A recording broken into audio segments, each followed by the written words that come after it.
changé beaucoup de choses et d'ailleurs on pourrait revenir un peu sur le volet historique.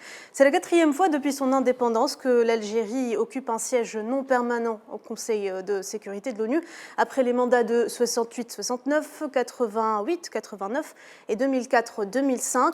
Un capital historique de poids au sein de l'ONU. On se rappelle d'ailleurs du rôle algérien joué dans la défense des causes justes à travers la lutte contre le colonialisme et le racisme incarné par le boycott du régime d'apartheid en Afrique du Sud, sud-africain, oui, ou encore par le soutien du retour de la Chine dans l'organisation comme membre permanent du Conseil de sécurité, en plus du fait d'être un acteur majeur du groupe 77.1 et du mouvement des non-alignés. Autre moment historique, c'est l'invitation de l'Organisation de la libération de la Palestine, représentant du peuple palestinien.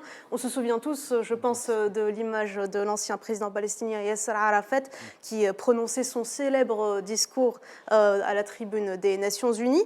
Il faut également mentionner qu'Alger bénéficie d'un savoir-faire et d'une crédibilité reconnue en matière de médiation internationale.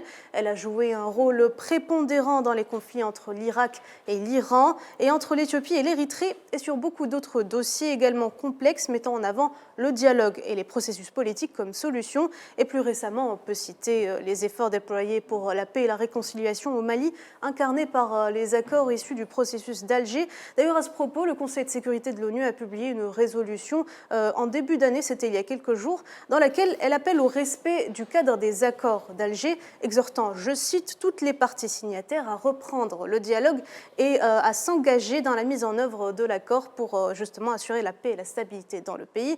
Je pense qu'on est tous d'accord sur le rôle important que jouera donc l'Algérie dans les 2 années à venir. Vous en parliez, Karim. Par contre, j'ai une question qui se pose à vous deux, messieurs. Quelle est selon vous la valeur ajoutée d'Alger au sein de ce Conseil de sécurité ? La valeur ajoutée, c'est sa crédibilité. C'est qu'Alger bénéficie d'un crédit historique, qu'Alger est à équidistance des différents protagonistes. Alger parle avec tout le monde. Et c'est ce qui fait à peu près aussi cette singularité algérienne. Et le fait que aussi l'Algérie promeut le dialogue inclusif et refuse toute forme d'ingérence étrangère.